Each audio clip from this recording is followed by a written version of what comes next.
Olá pessoal, tudo bem? Meu nome é Anderson, eu sou nutricionista e hoje eu quero conversar com vocês sobre um tema bem importante que é sobre alimentação do idoso e em especial do idoso acamado. Nos atendimentos que eu venho fazendo, na terapia nutricional domiciliar, eu tenho percebido dois tipos de situações. Devido à imobilidade do paciente, devido à idade avançada ou devido à sequela de um AVC ou um Alzheimer avançado, existem duas situações bem distintas. Uma delas é o idoso que não é alimentado adequadamente e que ele se torna um paciente desnutrido, e por outro lado nós temos um paciente que é obeso, porque devido a essa imobilidade e devido a uma má alimentação que é ofertada para ele, já que ele tem total dependência de alguém, para preparo dos alimentos e também para oferta dos alimentos.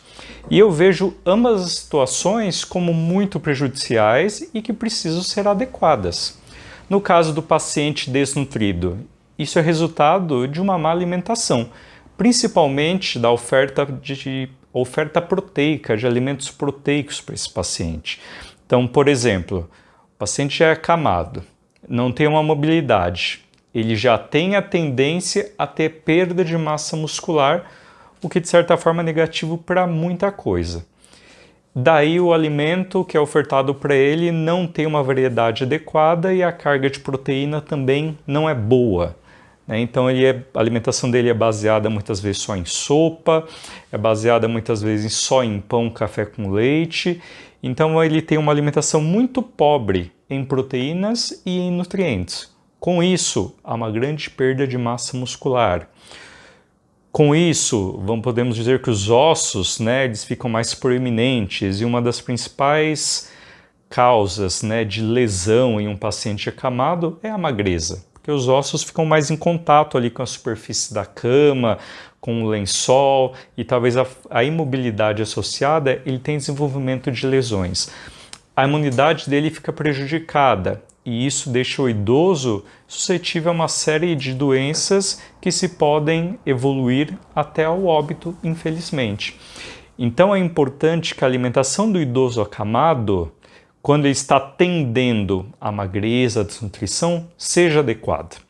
Aí que é importante, por exemplo, o acompanhamento dos profissionais de saúde, em especial acompanhamento nutricionista, onde ele pode orientar, adequar essa alimentação para aumentar o aporte energético, aumentar o aporte proteico dessa dieta, assim como todas as vitaminas e minerais, e quem sabe também a utilização até de um suplemento, para que talvez aquilo que ele não consiga comer, seja por falta de apetite ou outro motivo, a gente consiga suprir através de um suplemento prescrito preferencialmente por um nutricionista.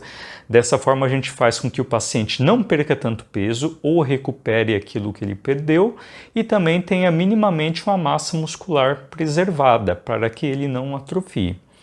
Por outro lado, o paciente obeso, dependendo do que você oferta e ele está imóvel, praticamente não gasta quase nada caloria com atividade, ele somente tem o gasto relacionado à manutenção das funções vitais.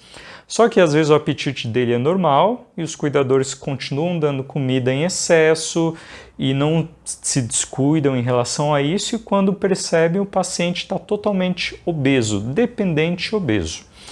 Isso dificulta e muito os cuidados do paciente como um todo, e posteriormente vai causar problemas de saúde. E outra coisa, quando você tem ideia, você observa que o paciente está acamado e chegou num ponto de estar obeso, é muito difícil fazer ele perder peso, porque ele não tem condição de fazer nenhum tipo de exercício. Com a alimentação a gente até consegue corrigir isso, a gente consegue, mas a imobilidade prejudica e muito esse processo.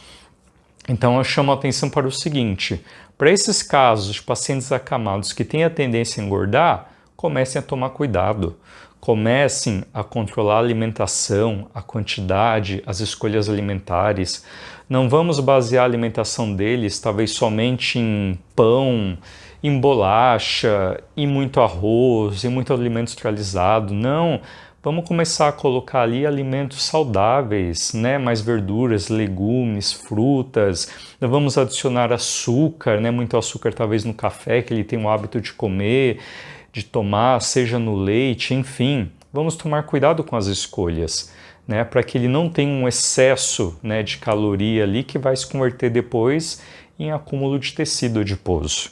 Então as escolhas elas são essenciais. Mas se você me fala, olha, mas a alimentação dele já está totalmente diferente, ele já não come mais arroz e feijão, tem que ser tudo batido, tudo muito cozido, não tem problema, a gente consegue fazer a alimentação adequada também com essas alterações de consistência. Então, por exemplo, ele já não tem mais condições de comer um arroz, um feijão, uma carne cozida, mas você pode fazer muito bem uma sopa bem elaborada, né, que é rica em nutrientes, rica em vitaminas, minerais e proteínas, e sem que isso exceda a quantidade, por exemplo, de calorias que ele precisa. Então é muito importante a gente adequar a refeição, a alimentação de ambos os pacientes acamados. Tanto o que está perdendo peso e está desnutrindo, para que não perca mais peso e que minimamente a gente consiga manter a massa muscular dele, que tem muito a ver também com a saúde como um todo, e também não deixar aquele paciente que tende ao ganho de peso não ganhar cada vez mais peso, porque isso também só vai gerar diversas complicações. Para mais informações, é muito importante que você converse com um profissional nutricionista, e outra forma de você ter acesso a essas informações é seguir, né, o meu canal Profissão Nutrir no Instagram, no Facebook, no YouTube, que semanalmente eu vou estar publicando vídeos e textos que eu vou abordar esse tema e tantos outros temas que possam ser de extrema importância para você e para sua família. Muito obrigado.